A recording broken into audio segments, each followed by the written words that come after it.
What's poppin', Creation Nation? It's your girl LYC and I'm back at it with another video. Anyways, done with the introductions. This video is going to be about anxiety.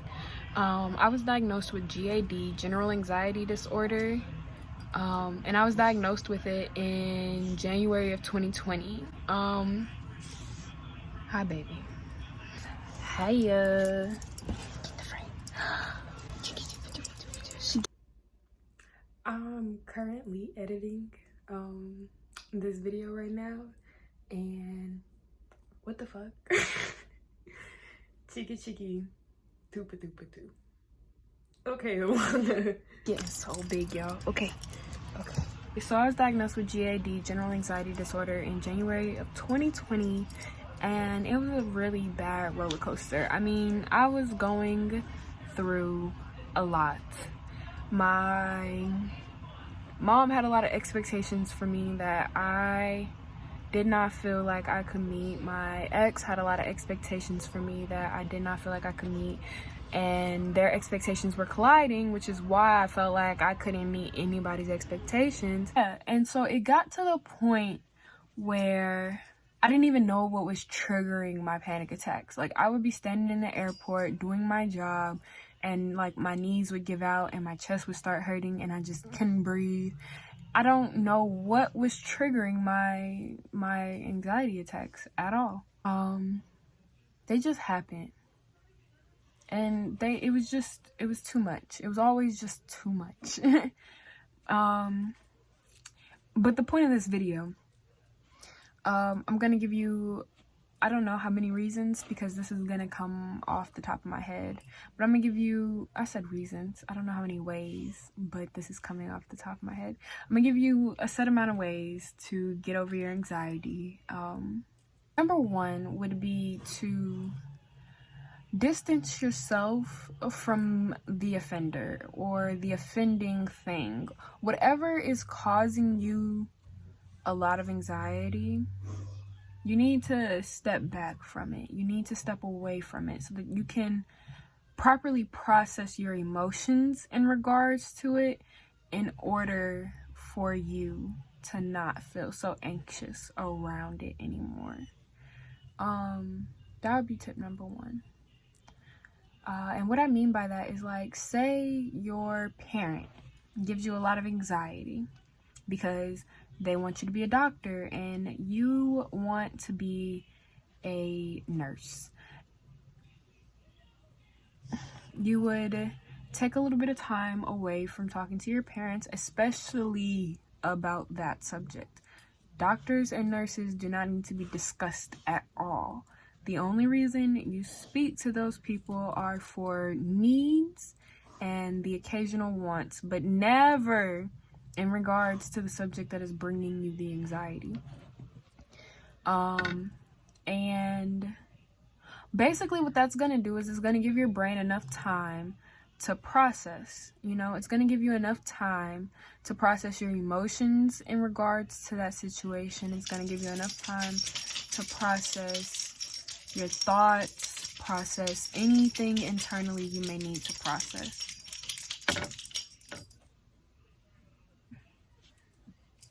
I'm sorry, I just got really distracted by the fact that this person did this tattoo with a number 3 size needle, and this tattoo was done with a number 7 size needle, and my brain is just like, bro, where's a size 10 or something? Because what is that? Like, it took about 2 weeks and it's gone. Like, I don't have a heart any there no more. Anyways, okay, tip number 2 with anxiety is to breathe. I found myself having panic attacks a lot because not even just to breathe at a normal rate, because I didn't understand that the human body actually doesn't take a breath in and then a breath out every second of every day. In fact, it's more casual than that. You know, you breathe in a little bit, you let it go, you might take like 2 or 3 seconds before you inhale again. Like, that's facts.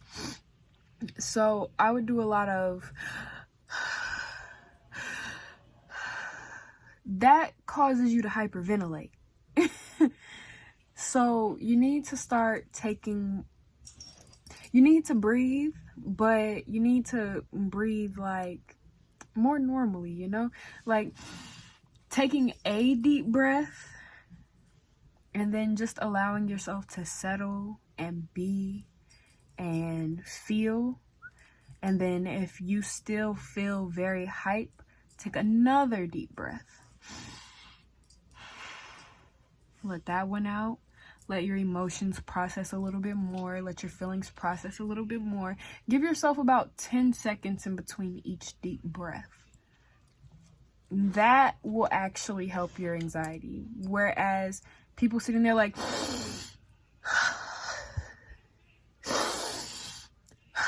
that should have caused you to hyperventilate.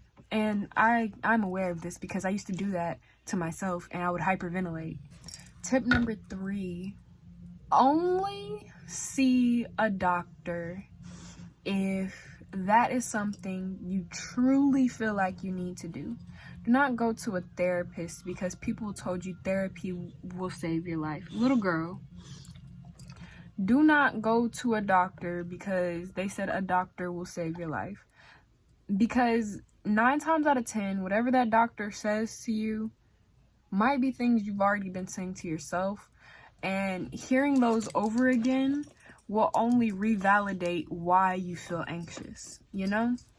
They will only keep you in that same cycle of, well, the doctor said the same thing I've been thinking, and and you'll just be in your head even more. It'll only make it worse. Like, I'd never felt as though I needed to see. What was that? That was tip number 3. Because I said, take time away. Breathe. Don't go to no doctors if you don't feel like you need to go to no doctors. Tip number 4. Okay, tip number 4 for anxiety. Once you have figured out what is causing your anxiety, I would say my tip number 4 is to grab it by the horns. Grab it straight by the horns. A huge source of my anxiety was me feeling like I needed validation from my friends and family in order to do the things that I love. I felt like I truly needed people to tell me it was okay for me to do those things. I felt like if nobody approved of me being on Instagram and being socially active and conscious and aware and showing off my wokeness, as they might call it, I felt like if nobody approved of me doing that, then it's something that I shouldn't do. That's a lie. That will cause you anxiety because you are directly going against your brain's natural, your personality's natural, your everything. You're going against your natural self to conform it. You're trying to conform it to be towards other people, to be more liked by other people, to be approved by other people. That is going to cause a problem. So basically, take the root of your anxiety, whatever is causing it. It could be work, it could be family, it could be friends, it could be animals. You're going to take that, you're going to grab the bull by the horns, and you're going to do something about it.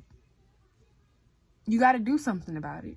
You have to figure out how you can make this situation more enjoyable and more tolerable for you.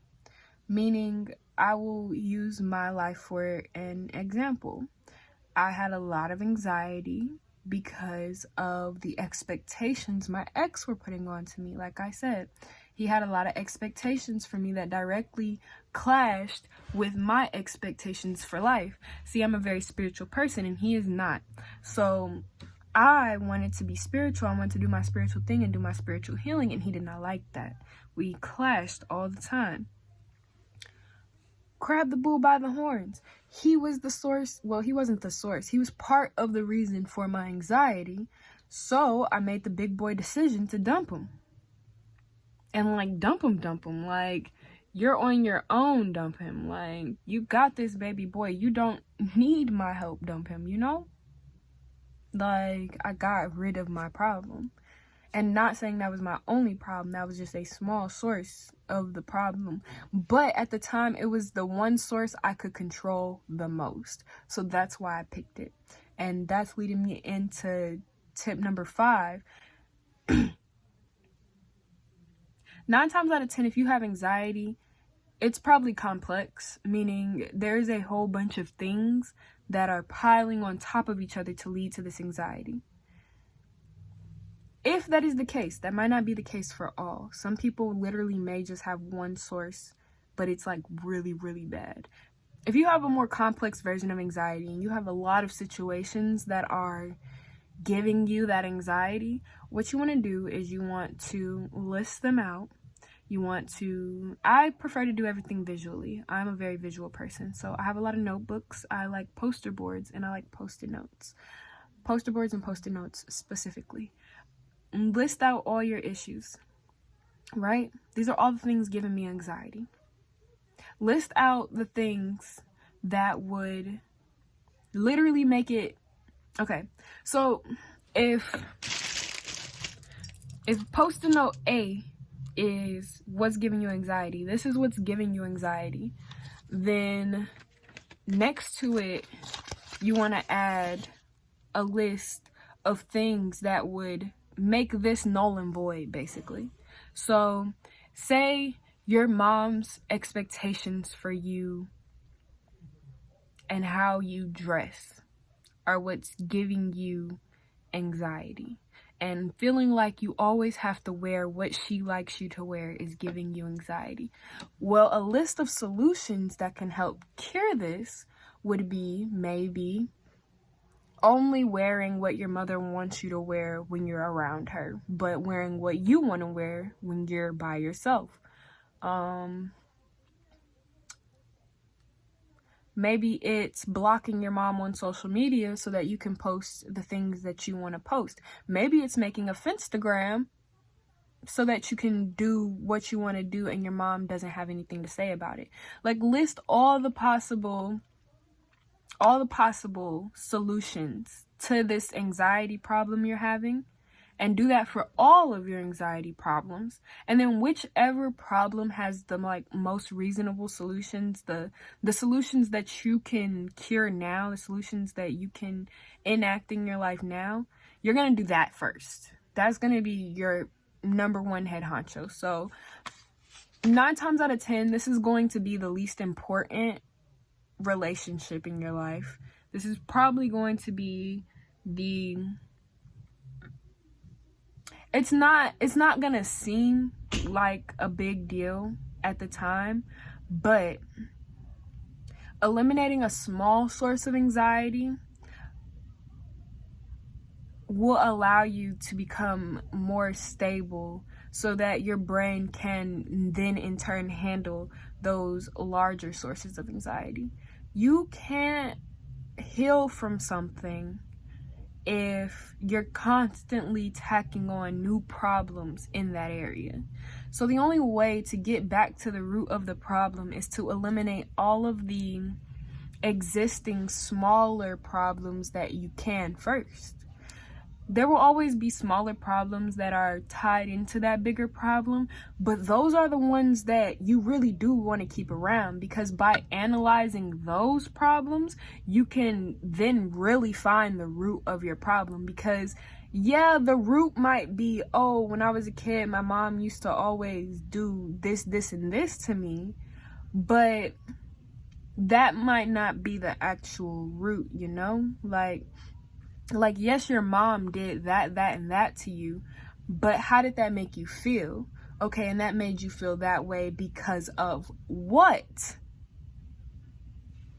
And then that's your actual problem. You see? Emotions take a lot of digging, because humans have emotions, but we didn't have words for emotions, nor did we have a universal language to describe emotions. So what looks like anger to one could look like sorrow to another, you know? what looks like despair to one could look like disgust to another. Because these are just words. They're figments of our imagination. They're things that we created to try and describe something that we really can't describe. Okay. So what was that? Tip number 4? My 5th tip for anxiety, and this is for those who have been diagnosed with anxiety and have been provided a prescription to use to combat their anxiety. Stop taking that drug. Stop taking that drug. Put it down. No. I remember when they gave me that drug inside of the ER, that ish lowered my heart rate so much. It's turning you into a zombie. It is making you literally incapable of feeling your feelings so that you can't have anxiety. That is not healthy. That causes addiction. Stop taking that drug. You don't need it. If you feel like you need that drug, you need a therapist. Like, you really do. Because at this point, you are out of touch with the emotions that are causing the anxiety. You need somebody to help kickstart what's causing it, to help you remember what's causing it so that you can fight it so that it never comes back again. At no point should a human ever need to be on drugs to survive in this world. That right there is very harmful to our society. The fact that our immediate answer to our problems is medication, there's no need. I understand that the anxiety hurts, and I understand that your panic attacks are detrimental, but the reason you're having these panic attacks is because your body is trying to explain to you that there is something imbalanced, that there is something that is not right emotionally. And by taking that medication, you are shutting it up. You are telling it to be quiet. You are telling it that it is stupid and it is wrong. You're muting it. You're muting your natural abilities. So yeah, stop taking that medication, sis. If you feel like you need a medication, you need a therapist. And that is not me trying to harm you or me trying to tear you down. That is not me coming for you. That is not me saying that there's anything wrong with you, because doctors make you feel like you need medications. In fact, there was a point where I thought I couldn't do it without a medication.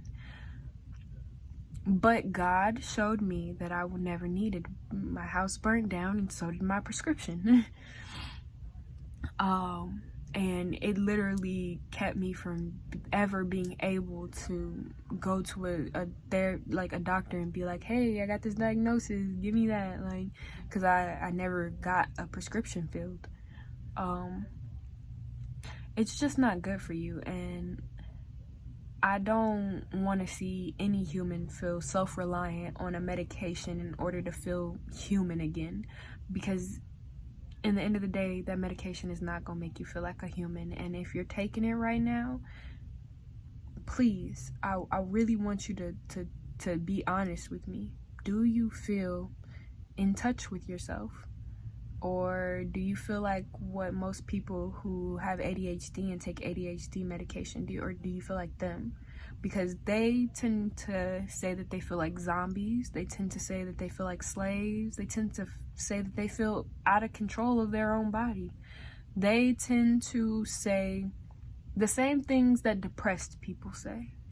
When people go through severe depression and they're like, oh, you know, I'm on autopilot, or I'm here, but I'm not the one that's talking. Somebody else is talking.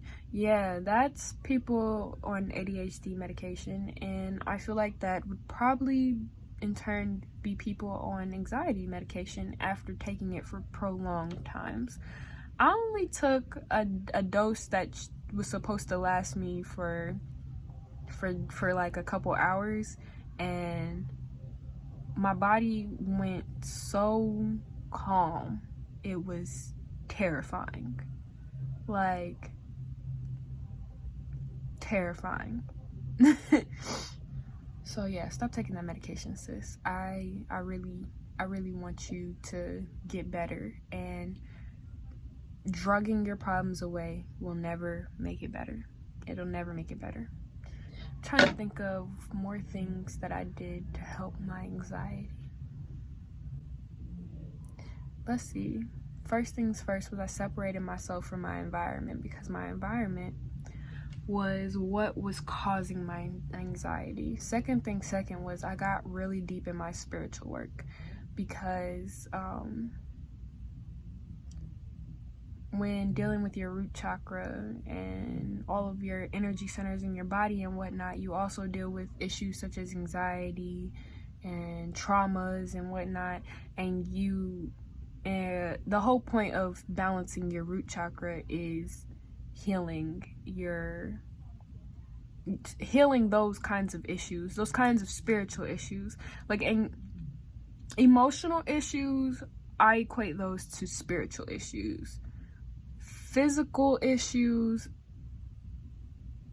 are different though. So like mental issues are not emotional issues. Those are two different things. Mental issues are physical issues, but emotional issues are spiritual issues.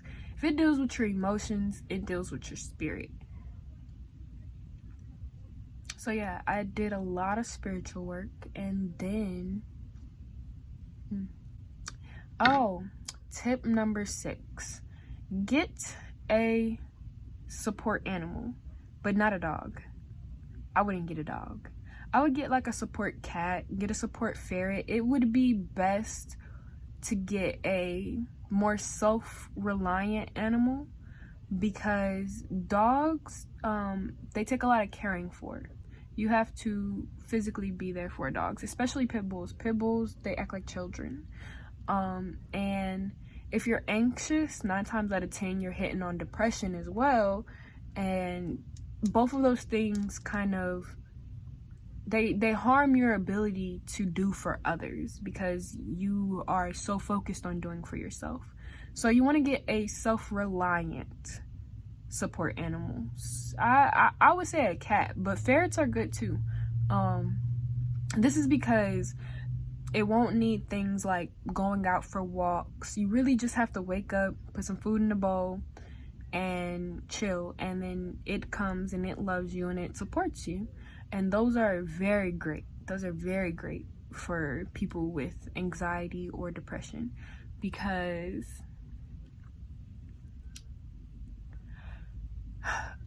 people who tend to deal with a lot of anxieties, those anxieties tend to stem from emotional issues with friends or family. And if you're having these emotional issues with your friends and your family, it may be very hard for you to find support outside of yourself. Animals give unconditional love. They give a lot of love. And they're actually very easy to come by. I mean, you don't have to be like me buying $400 pit bulls. Like, you don't have to be like me. I mean, honestly, you can go buy a ferret for about $125. You can go adopt a cat for $50. You can find a cat on the street, honestly. You just gotta find one that fucks with you, and then you gotta, get the fleas off of it. Basically what I'm saying is, support animals, they are everywhere and anywhere. And honestly, they're not just cats and ferrets. They could be iguanas. I mean, some people like that. They could be snakes. Some people like that. Can you see my face? I don't like that. You see, that's me. I don't like that. But some people like that.